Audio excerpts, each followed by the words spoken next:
Outward is a third-person survival action RPG set in a fantasy world, but what sets Outward apart from other traditional RPGs is the progression of events and particular focus on resource management, crafting, and character interaction. Sprinkled with gritty and painstaking combat, the game's many elements punish those who do not prepare properly. The game is a foray into player options, boasting a huge amount of freedom to become powerful within the player's preference. Choose any of the available paths: warrior, monk, ruin mage, or a mix of any combination you want. As you finalize a build, you will end the game feeling like a god, assuming you can overcome the challenges along the way, but let's get more specific. To conquer these trials, you must use magic, hexes, sigils, food, enchantments, and weapons ranging anywhere from heavy claymore to a light pistol. You must make use of every resource available to you in order to succeed. Each combination of items and skills will have benefits and weaknesses to further enhance your experience. The game provides a huge number of pathways to take, and this simply isn't limited to weapons, skills, and items alone.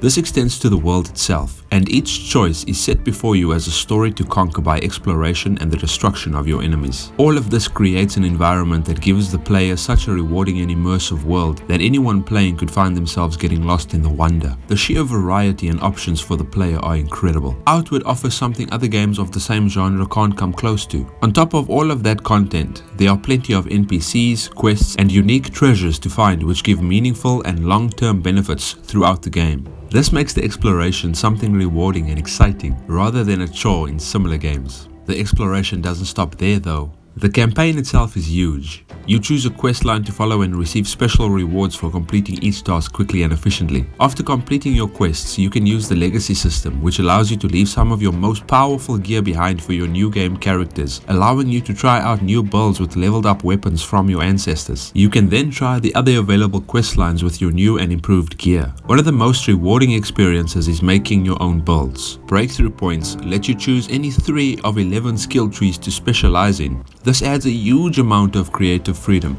as you are able to mix and match them for almost infinite replayability. There is a split-screen co-op for online and local play, making jumping into the world of Arai with your friends very easy, but more importantly, the depth associated with the system is undeniable. There is a strong community and meta still forming around the different builds, being very strong and weak depending on what players understand about the build and the enemies they will face. An ecosystem has grown around challenging the game to become the greatest warrior in Arai. All of this, and it doesn't even begin to cover the massive amount of content from the DLCs. The DLCs explore amazing worlds that are completely interconnected and absorbable, each with its own unique and thematically appropriate challenges. The DLC offers new mechanics and set pieces that are breathtaking, with some of the most engrossing bosses of the entire game. Because of all of these features, Outward is one of the greatest gaming experiences known to man. To further defy your expectations, the beauty of the world ranges from vibrant and colorful to desolate and dead. You will experience worlds of splendor and decay, or cavernous dungeons with danger and treasure,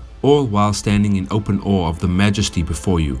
From lava to ice, from dark to light, from rotting to plain old dying. The game, as a result, has a huge amount of content. Overall, these incredibly diverse and rewarding systems serve as the meat, but the game is a vehicle of woe and despair, as you explore the folly of rulers long dead, or the failures of kingdoms falling apart before your very eyes. You will find plenty of opportunities for your own meaningful introspection. The game presents you with an awe-inspiring, tragic tale that foreshadows doom throughout the land. Afterwards, you will be left to wonder if your own world will end the same way. There may well be a lot that people dislike about Outward, but ultimately, there is a hell of a lot to love, and the game itself is fantastic.